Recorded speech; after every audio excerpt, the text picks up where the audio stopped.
And here is chapter 8, Tussocks. By the time that Rosemary had arrived at Tussocks, Mrs. Pendlebury Parker's house, she decided she was not going to think about witches or broomsticks or anything magic at all for the whole day. It was really rather a relief. She wondered if the house would be anything like she'd imagined it, and what the boys she'd have to play with would be like. The house turned out to be larger even than Rosemary had imagined. It had been built in the reign of Queen Victoria, so her mother said, by Mrs. Pendlebury Parker's grandfather, who'd made a lot of money in cotton, and then moved to the south to try and forget how he'd made it. The house had towers with blue slate roofs and battlements of stone and very bright red terracotta gargoyles all over the place. Although Mrs. Brown said it was ugly, Rosemary thought it was beautiful and would be a wonderful place to play in. They went to a side door where a cheerful-looking maid in a pink striped dress let them in. "You're to come straight upstairs, Mrs. Brown," she said. "Mrs. P's not up yet. Is this your little girl? Well, if she can keep that young limb out of mischief, we shall all be grateful. But when a child is by himself with nothing to do, it stands to reason there's nothing to do but be naughty." Rosemary was far too busy looking about her to listen to the conversation. They walked along several stone-paved passages, up some linoleum-covered stairs, and through a baize door. Here there was no stone or linoleum, but deep red carpet, and the sort of pictures on the walls that Rosemary had seen only in museums. She would rather have liked to stop and look at them, but she was afraid of being left behind. Presently the maid knocked at one of the doors, and when a voice called, "Come in," she opened it. "Mrs. Brown and the little girl, madam," she said. Rosemary was aware of a very large room with a pale blue carpet and great furry white rugs. In a large four-post bed with an immense blue eiderdown leaning against a great many pillows sat a plump woman in a very frilly pink bed jacket. They walked up to the bed, and Rosemary noticed the lady was not as young as she'd thought at first. "So this is Rosemary," said Mrs. Pendlebury Parker. "Come here, child."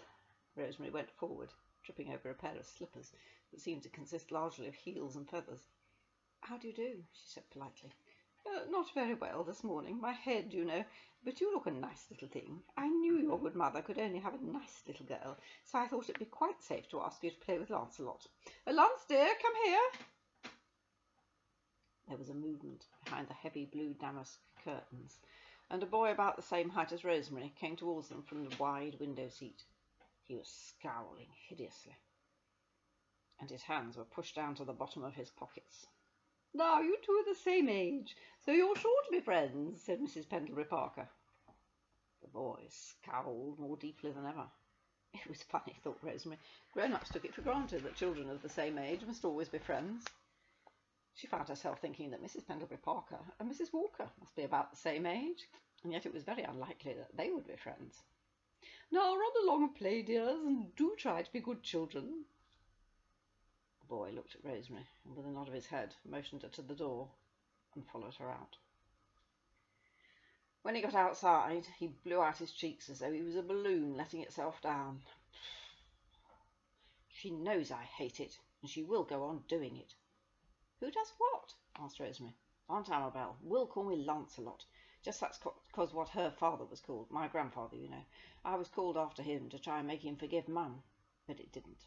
So I'm branded with an awful name like that for the rest of my life, for nothing." "What had your mother done?" asked Rosemary with interest. "Married my father. He was a poor artist. He still is. Daddy says nearly all good artists are poor until they're dead. And now I've got to play with you." "Well, I didn't ask to play with you," said Rosemary. "Besides, it isn't my fault what your aunt calls you, so I don't see why you should be cross with me." The boy looked at her for the first time, and the scowl relaxed. "I suppose it isn't your fault. I say, you don't look half so bad as I expected. You can call me John. That's my other name. Nobody knows about Lancelot at school. Come on, let's go into the garden." They ran off together through the baize door, down the linoleum-covered stairs, and out into the garden. I'm reading this at breakfast because I forgot yesterday, hence the coffee. "Race you to the end of the terrace," said John. They raced, but it was Rosemary who got there first. There was a semicircular stone seat at the end with a canopy of pale golden roses growing over it, so they sat down to get their breath back again. You know, said John, I thought any girl that Aunt Amabel produced would be all frills and white shoes, not sandals and a cotton frock like my sister. She's got measles, my sister, I mean. That's why I'm here. She had to go and get it the very day before I came home from school. How sickening for her. Sickening for her, said John indignantly. She's got all the fun of having spots and cut out things in bed, and I've only got Aunt Amabel and this ghastly place. Rosemary's eyes grew round. But this is a lovely house. Oh, it'd be all right, I suppose, if I was left alone, but it's Lots, dear, don't do that. And Lots, dear, do the other. And keep your feet off the paint, and don't touch. The only decent place is the kitchen garden. That's pretty good. Let's go and find some goosecocks. I'm going to read another one straight away.